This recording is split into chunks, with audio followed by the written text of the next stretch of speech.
자, 반갑습니다. 우리가 지난 시간까지는 이제 영국으로부터 시작된 산업혁명에 대해서 쭉 봤고요. 사회주의까지 쭉 봤던 것 같고, 이번 시간에는 다시 민주주의 혁명 얘기로 돌아와서 화면에 보시다시피 미국의 독립에 관한 이야기를 조금 해보려고 합니다. 근데 이제 미국의 독립이라고 한다는 건 미국이 그동안은 어느 나라의 식민지였다는 거죠. 아마 배웠던 거 기억나시겠지만 영국의 식민지였죠. 영국의 식민지. 그래서 우리가 1학기 마지막쯤에 배웠던 것 같아요. 영국의 절대왕정 시기의 왕이었죠.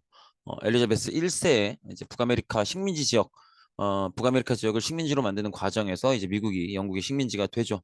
그 정도를 기억하시면 될 텐데, 근데 요쯤에서 좀 말씀을 드리고 싶은 게 요거는 좀 생각해 보셔도 괜찮을 것 같아요. 식민지라고 하는 말이요. 요 식민지라는 말이 한자로 쓰면요. 요렇게 쓰거든요. 요런 식으로 씁니다.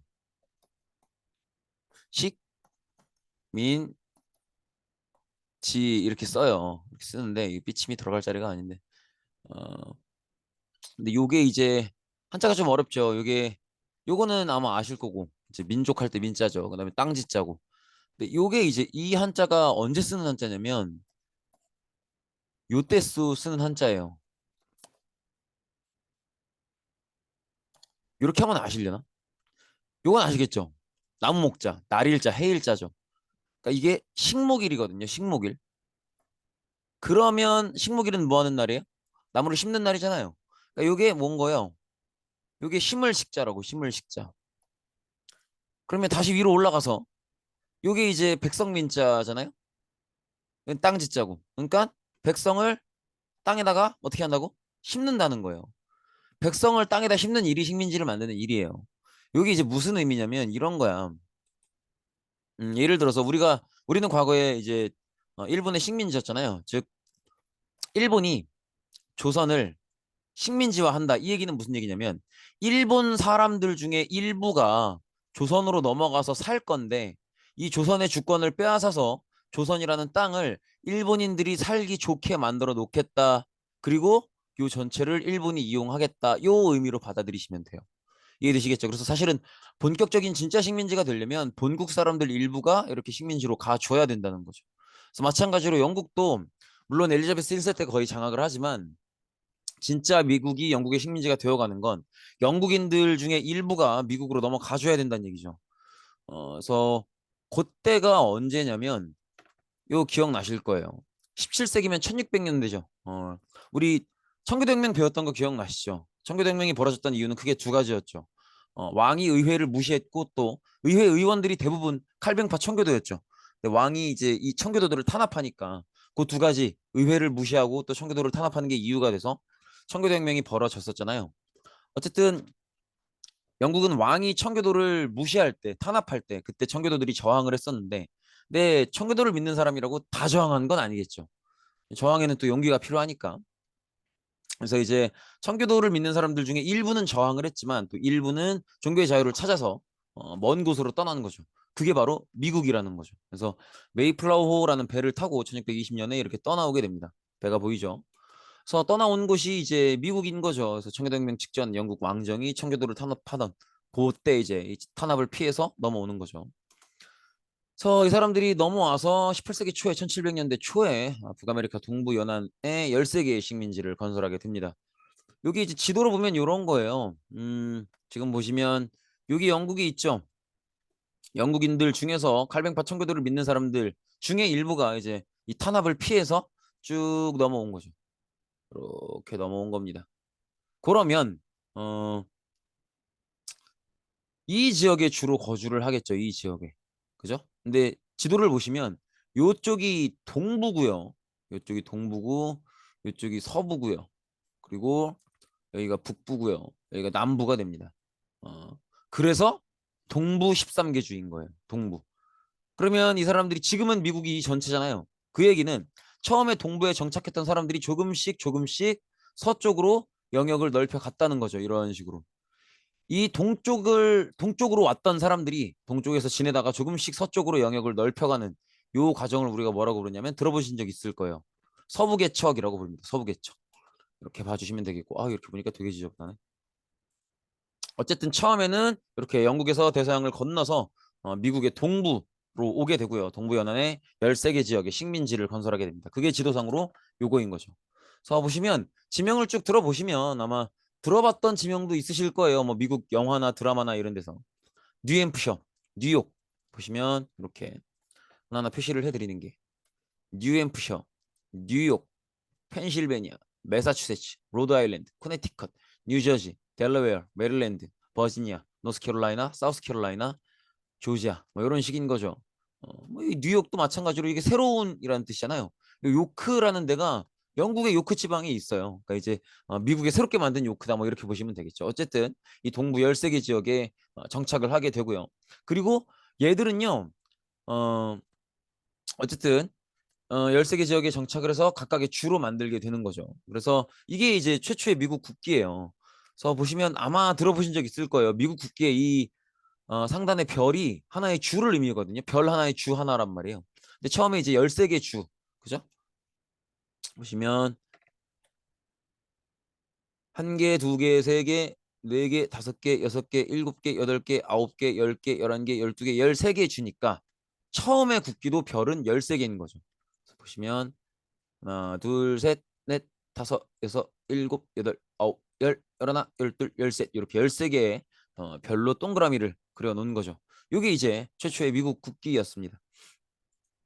그렇고 이 사람들은 영국의 어떤 정치적 전통 중에 의회를 존중하는 게 있죠. 그렇기 때문에 영국 애들은 기본적으로 사람이 모이면 당연히 그 사람들이 함께 지내야 될 거고, 그러면 같이 결정해야 될 것들이 많기 때문에 이 결정을 의논해서 해야 될 거 아니에요. 그러니까 의회가 당연히 있어야 된다고 생각을 해요. 그래서 본인들이 살던 스타일 자체가 사람들이 모이면 의회를 만드는 그런 시스템이기 때문에 이제 미국으로 건너와서도 살던 스타일대로 사는 거죠. 그래서 미국으로 건너와서도 미국만의 또 의회를 만드는데 이 의회를 중심으로 자치를 해요. 근데 이 의회를요 주마다 만듭니다. 주마다 의회를 만들고 이 주는 이제 월요일부터 일요일까지 그 주가 아니고 요 주, 13개 각각이 13개의 주가 되는 거예요. 그래서 이 주마다 의회를 만드는 거지. 즉 총 13개의 의회가 있는 거예요. 그리고 각 의회마다 자치를 하는 거죠. 그리고 영국이 식민지를 통치하는 스타일도 경제적인 영역에서만 개입을 해오지 이때까지는 정치적인 영역에서는 거의 자치를 인정해 줬어요. 그러니까 미국으로 건너온 영국인들도 스스로 의회를 만들었고 또 영국 본국도 웬만하면 자치를 인정해 주는 분위기이기 때문에 미국은 각 의회, 각 주 단위로 자치를 하면서 지내고 있었던 거죠. 그리고 경제적으로는 워낙 지하 자원이 많은 국가이기 때문에 또 이런 것들을 잘 이용할 줄 알았기 때문에 이제 무역으로 번성하는 그런 모습을 보였었습니다. 이렇게 보시면 되겠고 경제적으로는 무역으로 번성한다. 이렇게 보시면 되겠고요. 근데 이제 조금씩 갈등이 생기기 시작하는 거예요. 왜 갈등이 생기냐면 뭐 기본적으로는 돈 때문이에요. 사실은 북아메리카 지역을 영국이 식민지로 가지고 있었다고는 하지만 워낙 넓은 지역이잖아요. 이 모든 지역을 영국이 완벽하게 장악하고 있었던 게 아니거든요. 프랑스랑 일부 갈등이 있었단 말이에요. 그래서 이제 북아메리카 지역을 놓고 프랑스랑 계속 경쟁, 또 경쟁이 심해지면 전쟁 이런 것들이 계속 있었기 때문에 영국은 이 프랑스와의 경쟁에 계속 돈을 써야만 되는 입장이었어요. 이 지역을 얘기하는 거죠. 지금 영국인들이 넘어와서 차지하지 못한 이 지역 플러스 캐나다 지역까지 놓고 거의 영국인들이 장악했다고는 하지만 아직도 완벽하게 장악하지 못한 지역들이 있고 또 그 지역에 프랑스가 군대를 주둔하고 있는 지역들이 있기 때문에 계속 경쟁, 심하게는 전쟁이 필요했던 거죠. 근데 이런 것들이 계속되다 보니까 사실 국가 간의 경쟁, 또 심하면 전쟁 이런 것들은 다 돈으로 하는 거거든요. 그러다 보니까 결국 영국 정부의 재정이 악화되는 거죠. 근데 영국 정부의 재정이 악화된다는 건 결국 영국 정부에 돈이 없다는 거잖아요. 정부에 돈이 없으면 어떻게 해야 돼요? 가장 쉽게 생각할 수 있는 방법이 역시 세금을 더 걷는 거죠. 세금을 더 걷는 건데 그런데 보시면 18세기 후반이라고 하잖아요. 즉 1700년대 후반이라고. 1700년대 후반인데 뭐 연도를 외워달라는 건 아니지만 영국에서 명예혁명의 완성으로 보는 걸 이 문서의 승인이라고 하죠. 권리, 장전. 권리장전을 오렌지국 윌리엄과 그 아내가 승인하는 게 1689년이에요. 근데 여긴 1700년대 후반이죠. 그러니까 거의 100년 가까이 지난 거예요. 그러니까는 영국은 이미 의회 정치가 안정화되어 있는 거죠. 그래서 영국 정치의 중심은 의회고요. 그 의회의 의원들이 정치를 하는 거죠. 근데 이 의원들이라고 하는 게 결국에는 자기가 한번 의원이 됐다고 영원히 하는 게 아니잖아요. 죽을 때까지 하는 게 아니라고. 뭘 해야 돼요? 또 선거를 치러야 되고 임기가 있고 임기가 끝나면 다시 선거를 치러서 만약에 그 선거에서 떨어지면 의원을 관두는 거죠. 그런 식인데 만약에 이제 나라의 재정이 부족하다 그래서 세금을 더 걷어야 된다 이런 얘기를 의원이 하면 그 의원을 뽑아줬던 사람들이 그 의원을 좋게 보겠어요? 결국 세금들은 자기들이 내야 되는데 아닐 거 아니에요. 그러니까 의원 입장에서는 다음 선거를 생각하면 나라 정부의 돈이 부족하다고 해도 세금을 더 걷자는 얘기를 하기가 쉽지 않다는 거죠. 그러니까 그 얘기가 쉽게 안 나와요. 그 얘기가 쉽게 안 나오는데 정부의 재정은 부족하단 말이야. 그러면 본국 사람들한테 욕먹기 싫으니까 세금 올려달란 말은 못 하겠고 세금 더 걷어야 된단 말은 못 하겠고 정부의 돈은 부족하고 그럼 어떻게 해야 돼? 대안이 식민지에서 돈을 걷는 것밖에 없는 거죠. 그래서 이 재정 문제를 해결하기 위해서 욕도 안 먹고 또 재정 문제도 해결하기 위해서 식민지에 새로운 세금을 징수하게 됩니다. 그게 이제 여기서 말하는 식민지가 결국 어디를 얘기하는 거예요? 결국은 미국을 얘기하는 거죠. 여기서 말하는 식민지는 뭐 다른 식민지도 있지만 주로 미국을 얘기한다는 거죠. 그래서 뭐 차세, 설탕세 이런 데 세금을 부과하게 됩니다. 차세는 역시 차에 매기는 세금이죠. 그러면 차값이 올라갈 수밖에 없겠죠. 그리고 설탕세도 설탕에 매기는 세금인데 사실 차세는 세금 내기 싫으면 차를 안 먹으면 그만이죠. 근데 설탕은 그렇지가 않죠. 설탕 안 들어가는 음식이 어디 있어요? 사실 우리가 우리나라만 봐도 좀 맵다고 느껴지는 음식들도 뭐 예를 들면 떡볶이 설탕 들어간단 말이에요. 매운탕, 부대찌개 다 설탕 들어가요. 근데 또 미국 애들이 주로 먹는 건 그런 게 아니잖아요. 뭐 떡볶이 이런 건 우리나라 음식이고 미국 애들이 주로 먹는 건 뭐야? 빵 이런 거라고. 유튜브 이런 데서 빵 만드는 거 한번 영상 보세요. 설탕 얼마나 넣나? 들이붓죠. 그러니까 설탕세를 매기겠다는 건 세금을 진짜 어마어마하게 부과하겠다는 거예요. 매 끼니마다 세금을 걷겠다는 거고. 그러니까 이제 부담이 들 수밖에 없죠. 근데 이거보다 더 무거웠던 세금이 바로 인지세예요. 인지세. 인지세라고 하는 건 모든 인쇄물, 특히나 공문서에 붙이는 세금을 인지세라고 하는데 이게 이제 굉장한 부담을 낳는 거죠. 인지세는 공문서에 붙이는 세금, 모든 인쇄물 플러스 이제 공문서라고 보시면 되는데 이 인지세는 사실 나라마다 다 걷어요. 우리나라도 걷어요. 여기 이제 우리나라 인지세법이거든요. 여기 보시면 이런 얘기가 나오고 있죠. 어떤 문서를 작성할 때 이 법에 따라서 그 문서에 대한 인지세를 납부한다. 뭐 이런 얘기가 있잖아요. 그런 것처럼 이렇게 인지세 어느 나라에 있는 법인데 이제 영국은 미국한테 이 인지세를 조금 더 세게 무겁게 거둔 거죠.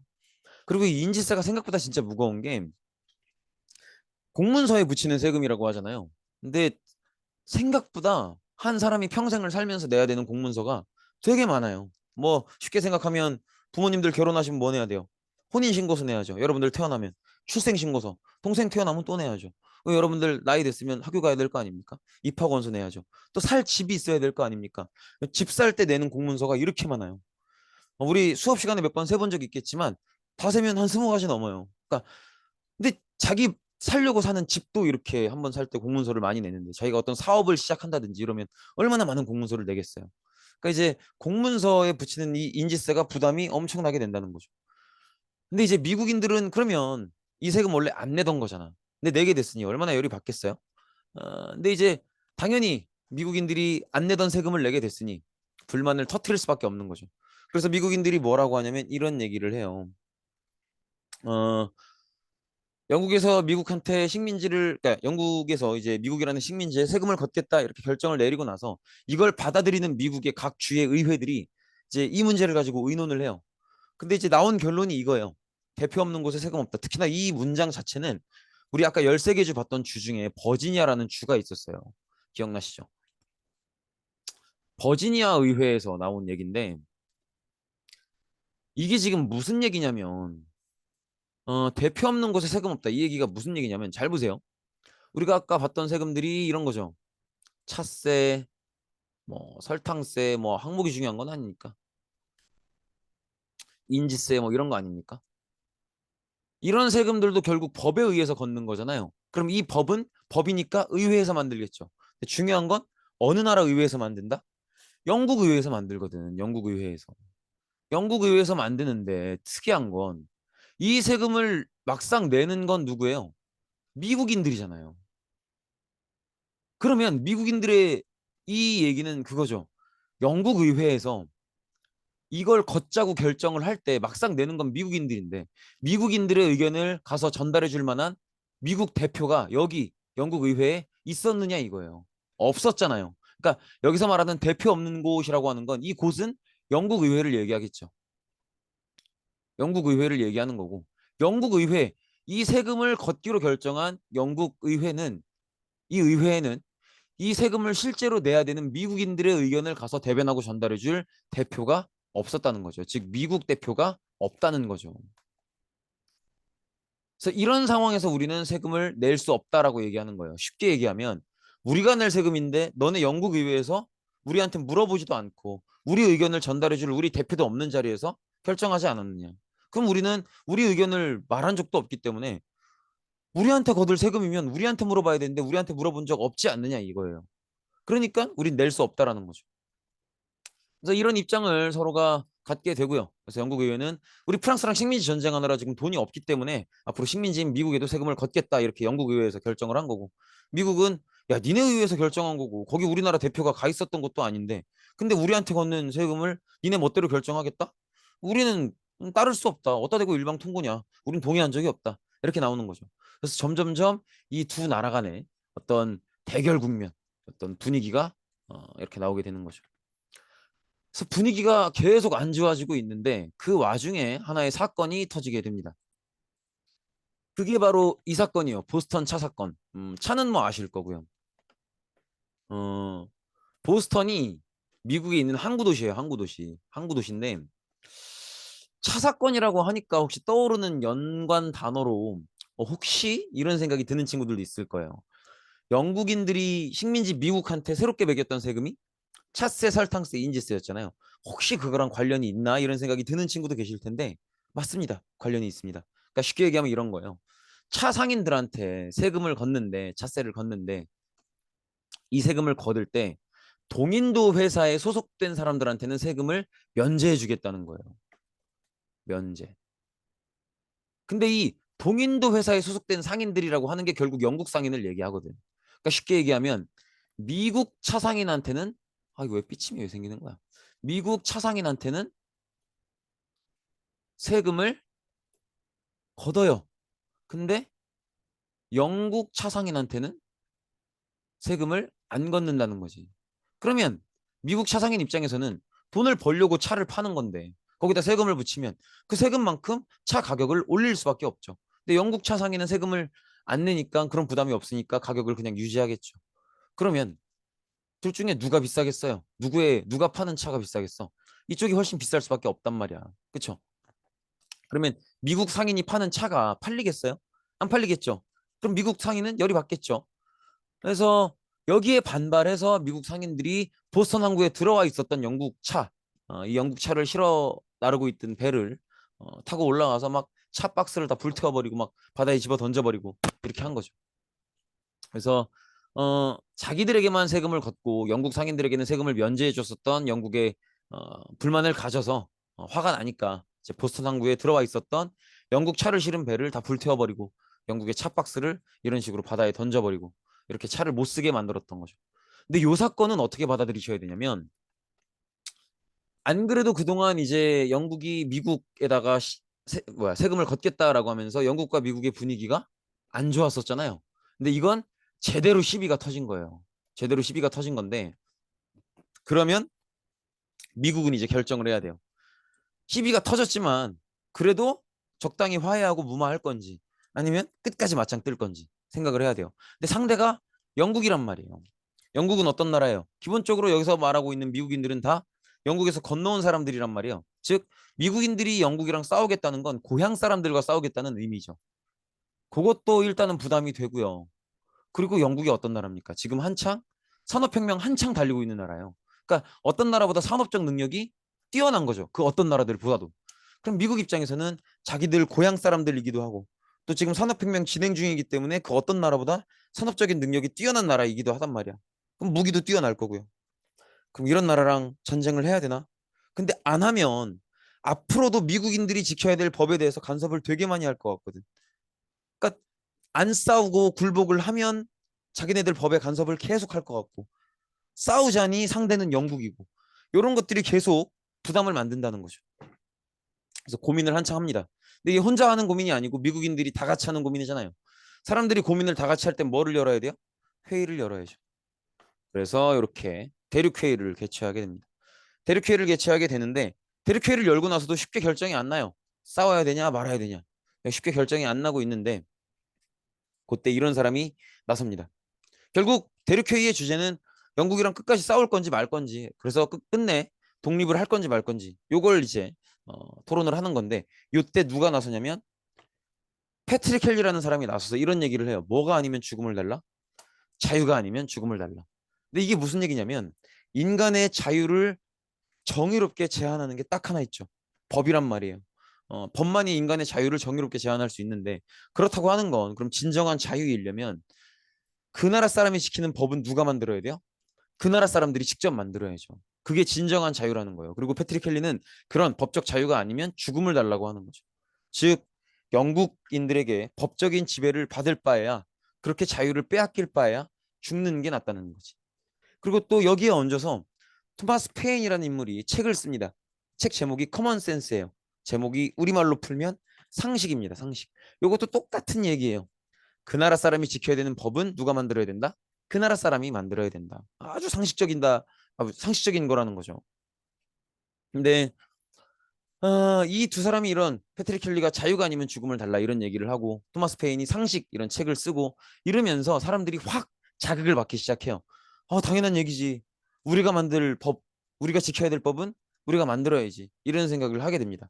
그러면서 대륙회의의 분위기가 한쪽으로 확 기울게 돼요. 어느 쪽이겠어요? 싸우자는 쪽인 거죠. 그래서 결국 싸움을 결정하게 되고요. 그래서 끝끝내 영국 군대와 미국의 민병대가 맞짱을 뜨게 됩니다.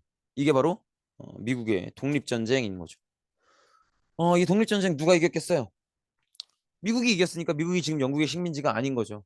그래서 미국이 결국에는 뭐 이기게 되는데, 어쨌든 전쟁을 시작할 거니까 총사령관을 뽑아야겠죠. 이때 총사령관으로 선출되는 인물이 대륙회의에서 뽑힌 바로 지금 미국의 수도 이름이죠. 워싱턴입니다. 조지 워싱턴.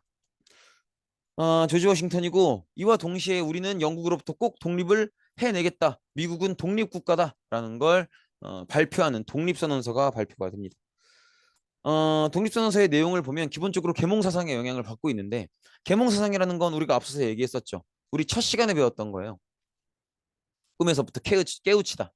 그래서 여기서 말하는 꿈은 이성의 시대 이전에 신의 말씀이라면 무조건 다 믿었던 그 시대를 꿈의 시대로 보는 거고, 이제 꿈을 깨우쳐서 현실 세계로 와야 된다는 거죠. 현실 세계로 오려면 모든 것들을 이성을 통해 파악해야 된다는 거죠.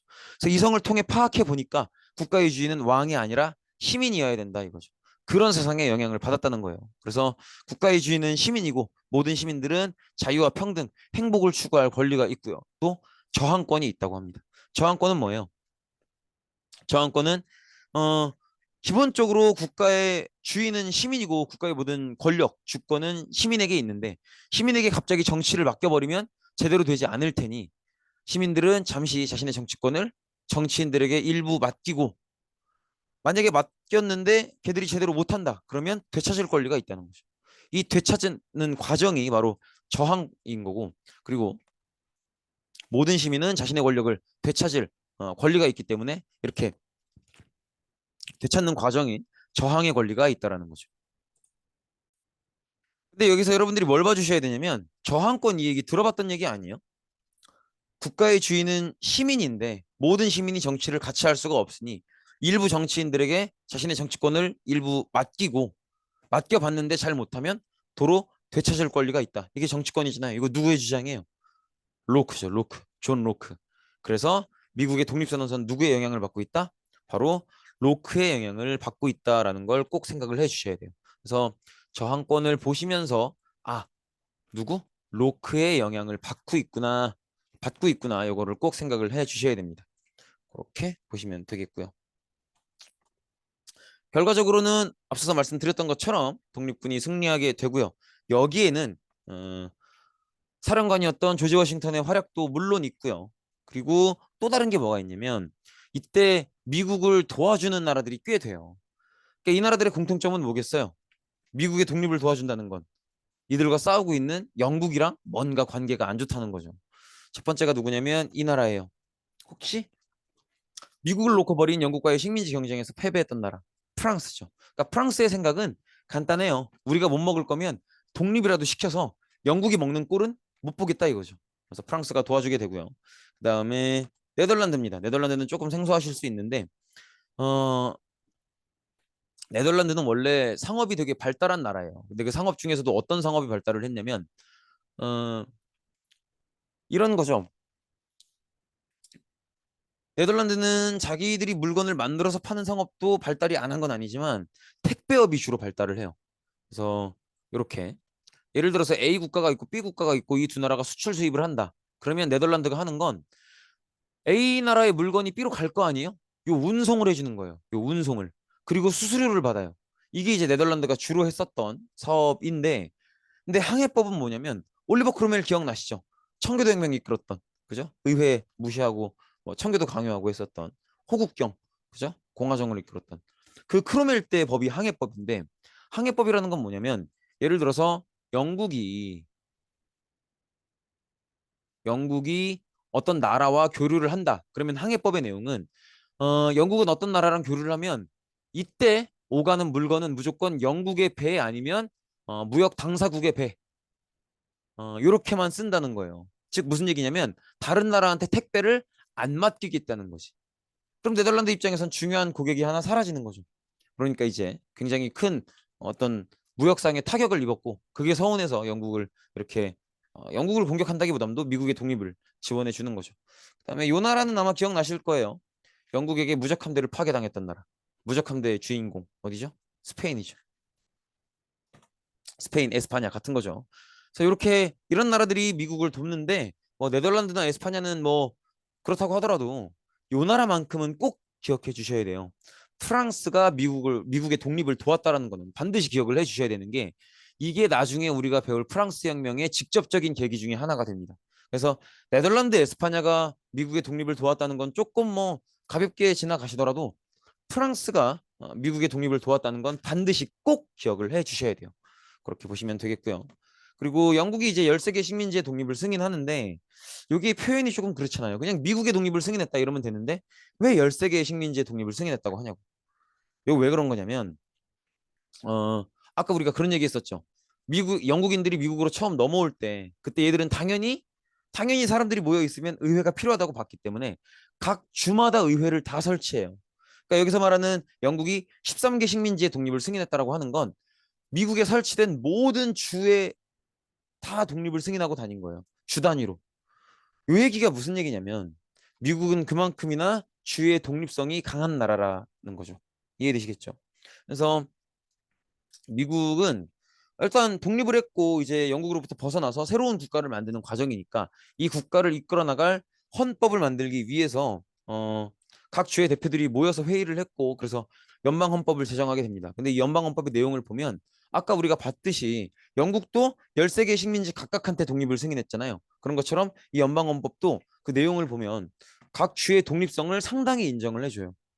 하지만 동시에 연방 정부의 권한도 강한 그런 시스템을 보여주고 있죠. 그래서 각 주의 독립성이 되게 강하다라는 걸 느낄 수 있는 게 미국은 각 주마다 법이 다 달라요. 어떤 주는 막 대마초를 합법화하기도 하고요. 어떤 주는 아직도 안 되기도 하고 그렇게 각 주마다 법이 다를 정도로 주의 독립성을 굉장히 강하게 보장하고 있죠. 그리고 미국의 독립전쟁을 승리로 이끌었던 사령관인 워싱턴을 최대 대통령으로 선출을 했고요. 이분이죠. 그리고 입법부, 사법부의 독립성을 보장한다고 하는데 일단 연방정부가 먼저 만들어졌으니까 연방정부가 행정부가 되는 거예요. 그리고 행정부, 입법부, 사법부. 입법부는 뭐예요? 법을 만드는 의회를 얘기하죠. 사법부는 의회에서 만든 법을 적용하는 법원을 얘기하죠. 그래서 행정부, 입법부, 사법부. 이게 뭐예요? 삼권 분립이죠. 이 삼권 분립의 시스템을 적용해서 입법부와 사법부의 독립성을 보장했죠. 근데 이 민주주의 사회는 삼권 분립이 지켜져야 된다는 얘기를 누가 처음 하냐면 몽테스큐에라고 하는 학자가 처음 합니다. 이 사람이 몽테스큐에고요. 이 사람이 법의 정신이라는 책에서 처음 이 얘기를 꺼내게 됩니다. 몽테스큐의 이름을 가렸으니까 한번 적어드릴까요? 몽테스큐에.